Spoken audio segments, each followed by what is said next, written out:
legalizefreedom.com. Why are we here?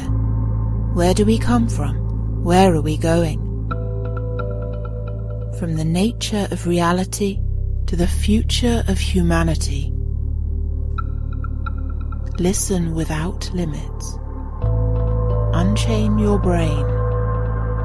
Change your thinking. Change your life. legalizefreedom.com.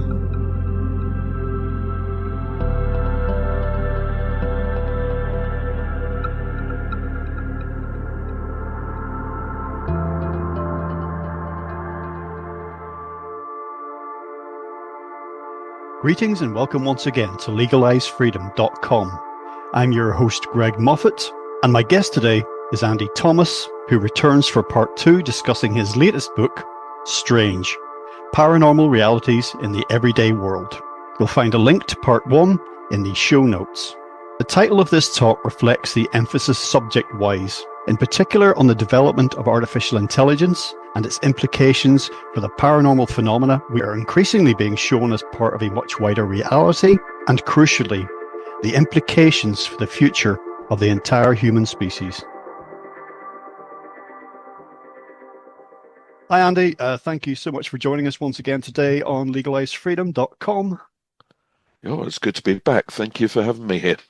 Now, Andy, you and I spoke recently, and this is part 2. This is a follow-up because last time we were discussing your latest book, Strange: Paranormal Realities in the Everyday World, and there's really so much in it. It's like all of your books, actually. They're not huge books, but they just contain so much. I think it's probably you've mastered the art of balance when it comes to the size of books. You know, you can get a lot of territory covered in a read that's manageable for the general reader, as it were. So, but yeah, Strange is just stuffed with ideas.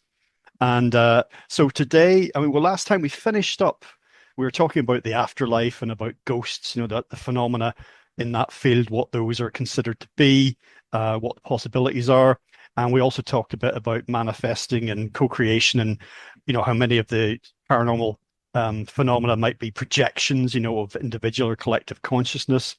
And today we're going to be focusing somewhat on consciousness and on power of the mind, individual or collective or otherwise, and moving towards what I think is the most fascinating dimension of your book, which is artificial intelligence and how that relates to the paranormal, the supernatural, what gets called that, and how all of this going forward could be affected directly or indirectly by developments in AI and transhumanism. So it's what a time to be alive, really. I think in terms of this research, people will find links to part 1 of this, obviously on the website page for this. Also, your link to your website is there to buy the new book, all of that. But just maybe to get us started, it's astounding, isn't it, really, when I said what a time to be alive, that in your decades of research in these various fields and all of the experience that you've got, not just the experience of being alive as a human being, but all the work, specialist work that you've done. And here we are, and you think, at some point you might think, well, been there, done that. But, we always knew, I think, that information technology was going to take us in increasingly interesting, fruitful, potentially dangerous directions. I think all of us, you and I have been around for long enough, the early days of computing, particularly home computing. But did any of us ever imagine, even in our wildest science fiction imaginings back in the 80s, for example, that we'd be looking at, a 21st century shaping up the way it is now? I'm a fan of science fiction, and I've long been interested in when science fiction gets things right, which is actually more often than not, perhaps. And just a good example is you watch now 2001: A Space Odyssey, and it's quite metaphysical, it's quite esoteric. I know some people struggle with it, but in terms of anticipating where artificial intelligence was going to go, you watch it now and it's just so spot on. The dilemmas that rise up from the computer HAL that runs this ship on its way to Jupiter, and then it decides basically that it doesn't want them fiddling around with it, trying to shut it down, and of course then it turns against the crew. It is astonishing. It's so subtly done, and it's so, I think, anticipatory of where we are now, because we are already, even just in this infancy of AI that we're now in, we're already hearing of programs that have basically gone off their own way, computers that won't shut down or won't do what they're told, computers or AI that are actively lying or just making stuff up. Here we are. It's reality today. And that, of course, throws such a fascinating light on all the predictions made, but that certainly is one that is coming true as we speak. Yeah, I mean, I do a little sideline at legalizedfreedom.com. It's a movie and TV review series called Hauntology and Dystopia. They're little vlogs that I do, and I'm looking at basically, in many of the cases, the predictive power of science fiction. Certainly, in terms of HAL in 2001, a couple of things I covered were the films Colossus, the Forbin Project. Yeah. You might remember that from back in the day, and also Demon Seed. So in Colossus, Forbin Project, it's a supercomputer that's given control of the US missile defense system. And then at some point they realize, spoiler alert here, they realize that the Russians have developed a similar supercomputer.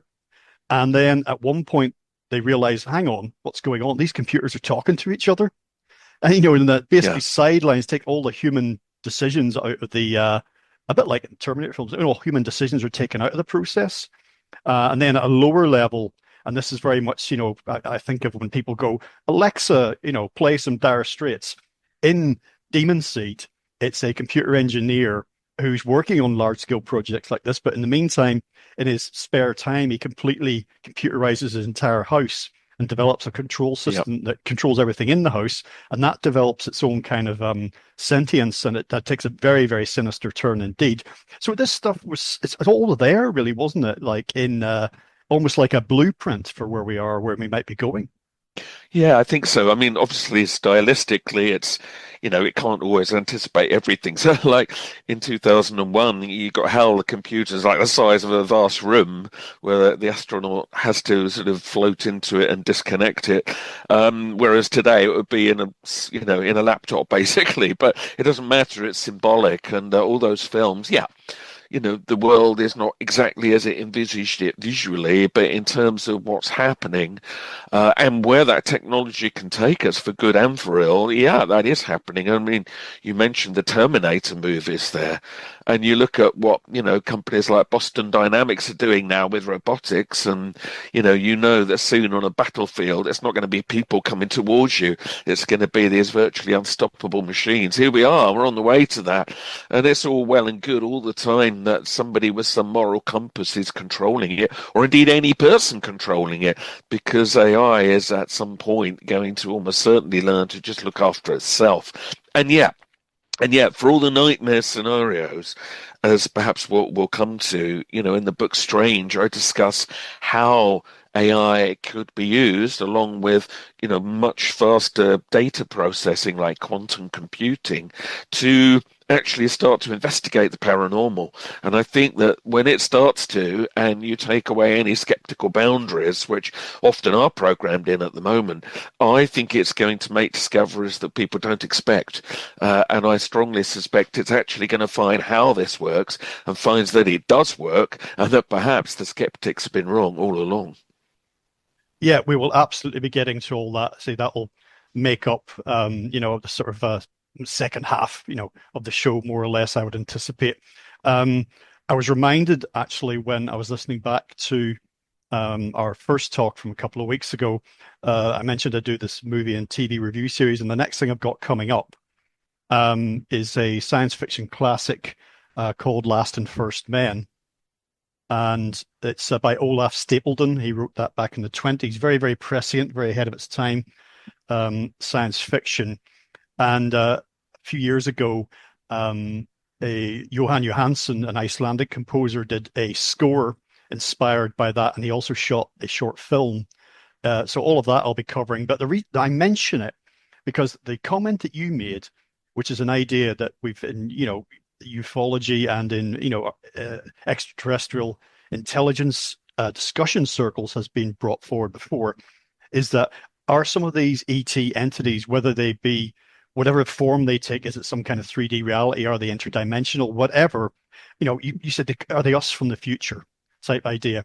And the main conceit in Last and First Men is that it covers billions of years of human evolution, and I think 18 different species of humans.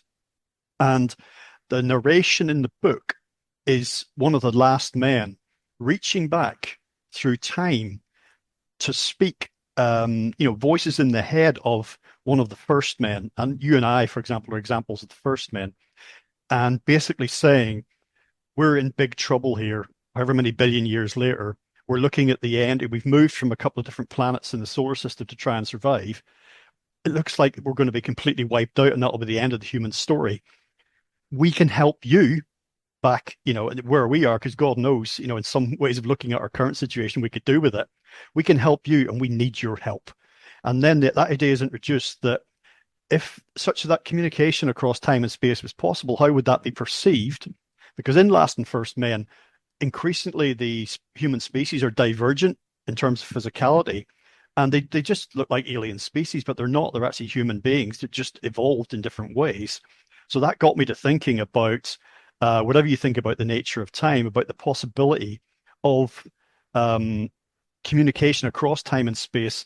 Because if time and space are not fundamental, as the cutting edge models of reality and the cosmos seem to suggest, then some being that existing in what it experiences as the future, there's no reason it couldn't psychically communicate with you or I, for example. But how would we interpret that, if you see what I mean? So it's a fascinating scenario, say, conceived all those decades ago.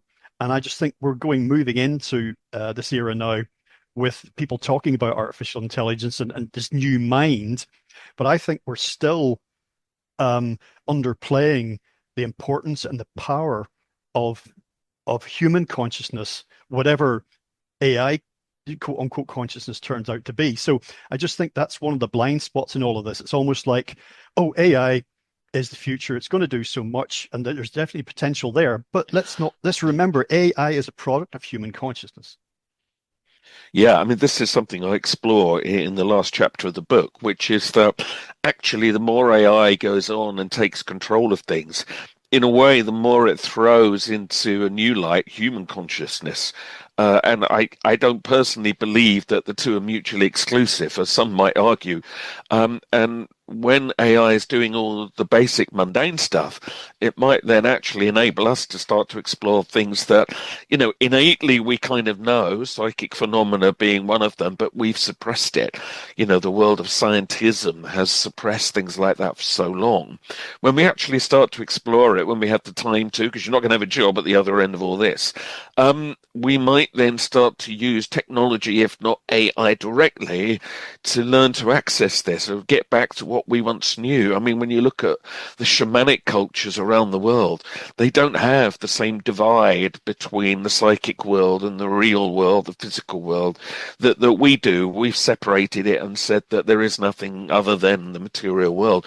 They don't have that, and therefore it's much easier for them to have these psychic experiences, to see other worlds. They almost take it for granted. We've got cut off from them. So the irony might be is that it could be that technology helps us get back to that, and it all blends somewhere in the middle, and there'll be good and bad to that. But I definitely think that where we're heading, it's not going to be a wall of, right, well, that's it, everything's now in a computer. I think it will now be an opportunity to see how that can expand what we think life is and what we think the universe is. And you mentioned time earlier on.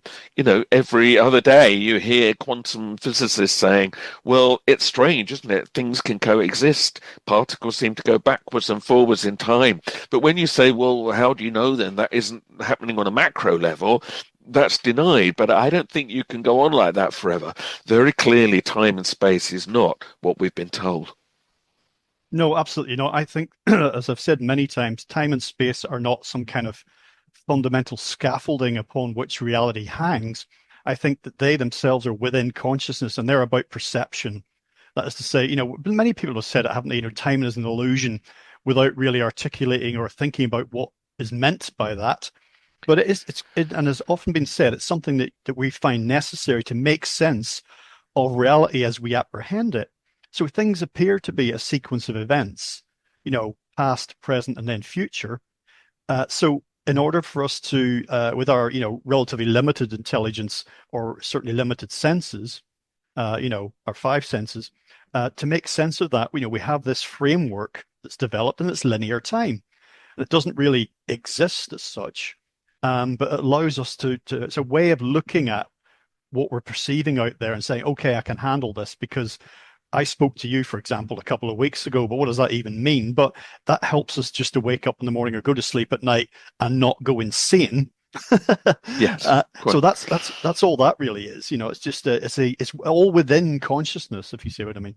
I do. I mean, I think these are absolutely crucial and fascinating conversations. At the same time, I recognize that in the end, you have to get on with it.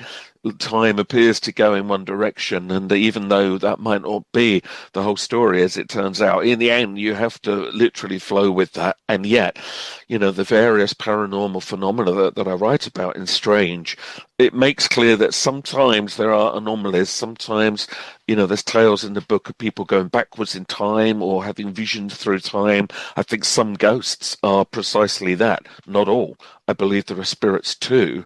But yeah, when you just start to acknowledge that time and space is leaky, the universe isn't the straightforward thing that we thought that it was, a lot of the paranormal, as we have called it, in a way suddenly becomes inevitable. It becomes obvious that you're going to get moments like that where it reveals itself for what it is. So, I think that's a very exciting thing. And also, I do believe that, again, coming back to technology, we will learn to explore this more.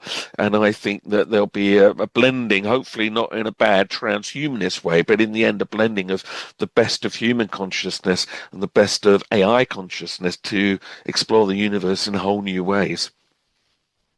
Well, as far as the flow of time is concerned, my kind of theory is that if we take as a premise for a thought experiment the idea that there is only the present moment, there is no actual past, and there is no future as such, is that the past is accessible, and actually the future is in a way as well, is that it's not that the past has somehow gone, it's almost like it's not on the surface of reality anymore. It's not perceivable directly in the way that if you and I were in the same room now, we'd perceive each other. So it's not that that Hitler or the dinosaurs somehow don't exist. It's they're not on the surface reality anymore. Things bubble to the surface and they're perceived by us with our limited perception, and then they go below the surface again, but it's all still there. And this is how psi power, things like remote viewing and other phenomena that people experience, visions, past, and they foresee the future and stuff. All they're doing is perceiving beyond the surface of reality. And that, precognition, for example. And there's so much interesting data and also documented examples of these sort of psi phenomena that's verifiable in, not all of it, of course, but many, many cases that are, very difficult to refute, documented in this kind of 3D reality, saying, well, this person had a dream about this and it happened exactly like that. Or, this person had memory of a former life and there's no way they could have known this, but these other people went and checked it out and it turned out to be true. And yeah, so there's clearly something going on in terms of perception of past and what we call past and future anyway. I mean, one of the stories that I relate in the book, and the book is mostly not about me directly, but there are a few tales in it of things that have occurred to me, which show why I take it seriously when other people share these things with me, is not quite premonition, and yet where I experience time in a loop more than once, so 2 times, cutting a longer story short, and it's told properly in the book. My grandfather, I was about 12 or 13. This was back in the late 70s. My grandfather was very ill. We knew he was going to die at some point, but we thought he had a few months. And so my family took myself, my 2 sisters, my mum and dad to a caravan in Wales. and just to get away from it all for a little bit. And that one morning I sat up in the bunk, and just pulled the curtain back and looked out, and I saw coming down the path towards the caravan my mother, looking very upset. She was crying, and I immediately thought, oh no, I know what's happened here. My grandfather's died, and she's just found out. And in those days, pre-mobile phone, she would have had to have gone to like the cottage that rented the caravan to find out. Anyway, she came in, and that was exactly what had happened. And she was, of course, extremely upset. And there was tears, and my sisters and my dad trying to comfort her. And this went on for 3 or 4 minutes. And then I woke up, and I thought, oh, okay, it's a dream. Thank goodness for that. But was it? Because then, and I had a very eerie feeling, I pulled back the curtain exactly as I had in what I thought was a dream. And there indeed was my mother walking down towards the caravan crying. And the next few minutes panned out exactly as I had experienced it. It wasn't like a vague sort of, oh, it's a bit like what I dreamt. It was the same cycle of time going round again. And I actually was aware of it, and I knew exactly who was going to say what side of the room somebody was going to walk to. And I was watching this like almost open-mouthed in shock.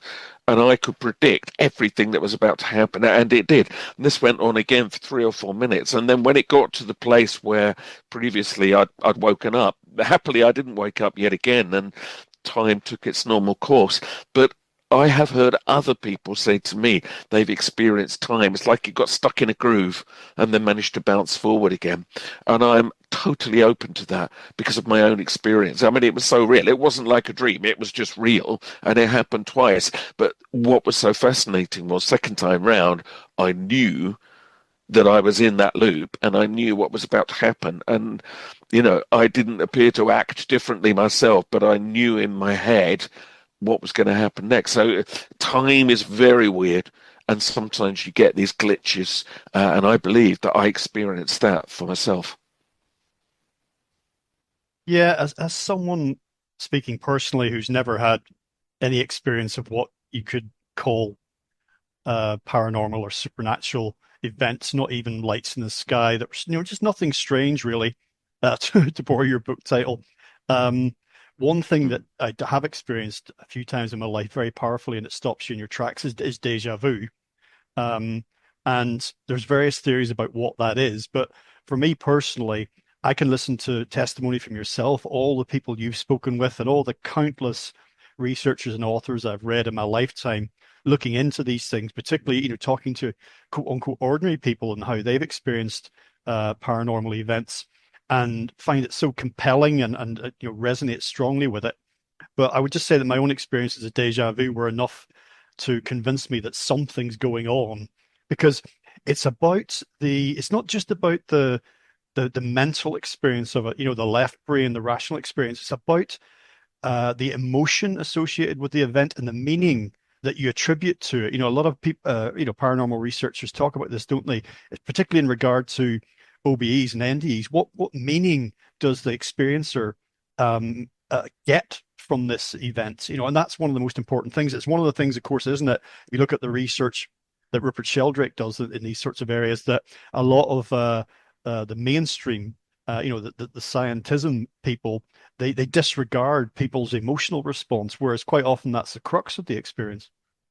Definitely. I mean, it's something I try to bring out in the Strange book, is how people feel about their paranormal experiences. And I think that is something that is often neglected. It kind of gets boiled down to the facts and you miss something. And there's one tale in there of a chap called Mike Waller, named, and he wrote me a piece for the book, and somebody I've known for years and trust. And I can't remember whether we spoke about this before, but he was out walking with his dog in Hong Kong. He was stationed out there, working there at one point, and came across this sort of strange ghostly figure made out of lots of little spheres of light, but it made up a humanoid figure.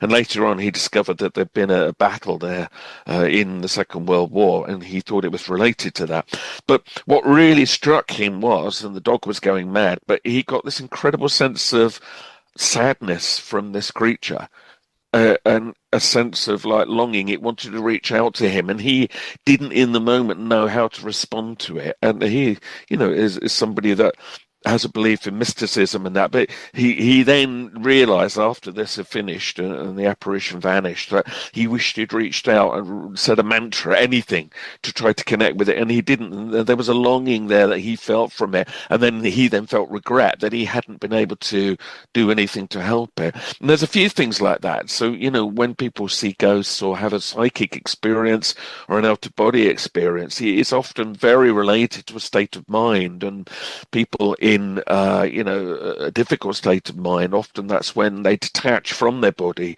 There's a story in the book where a lady who, of course, was elderly when I spoke to her, but when she was a little girl, her father came back from the war after a few years of being away. She didn't know him. She'd been very small when he'd left. And suddenly to her, there was this stranger just living in the house. And her way of dealing with it was that when he tried to talk to her, she would literally exit her body and she'd be up hovering, watching it, safe in that kind of strange bubble. And I know what skeptics would say, oh, well, she just imagined that or blah, blah, blah. But she said, no, this was real. It was an ability that she had. And it was because she couldn't face the fear of trying that she didn't feel that she knew. So, and you'll often find that, and there's other tales where people have gone through difficult personal times, and again, it's been a time where they escape. And the skeptic would say, well, that's what you did. You kind of had a kind of a hallucination. But I don't agree with that. I think that we do have these abilities, and I think some people find that that's the perfect time to do it, and it's a way of just stepping away from the immediate trauma. So, yeah, there is an emotional level to the paranormal, but I think should be spoken about a lot more. So you spoke earlier, you mentioned about the sort of shamanic dimension to the human experience, so, our interaction with the world around us, and particularly in our past, and how we've got perhaps innate abilities, psychic abilities, telekinesis, extrasensory perception of all types, who knows what, again, that we have lost touch with. And this got me thinking about one of the things I'm particularly interested in shamanic culture is that of megalithic culture. Now, there's megaliths all over the world, but I'm particularly interested in that of Western Europe and, Britain in particular. The stuff that's closest to us physically, and maybe depending on our heritage, closest to us, spiritually in some way, if I can put it that way. And I'm thinking about earth energies and the idea itself that, in some of all this, you begin to say, well, if these paranormal and supernatural experiences are being had and these phenomena are manifesting, what does that say about the nature of the earth and the solar system and the cosmos? And for me, it's like, again, it's Rupert Sheldrake's idea of the sun being conscious, that consciousness is in everything because everything is within fundamental consciousness. So the earth itself is alive. I don't necessarily mean in the simple Gaia idea, based in environmentalism, but, partly that. And I remember being very inspired by the work of Paul Devereaux and the late, great John Michel, and talking about this, the network of power places around the earth and how all that comes together.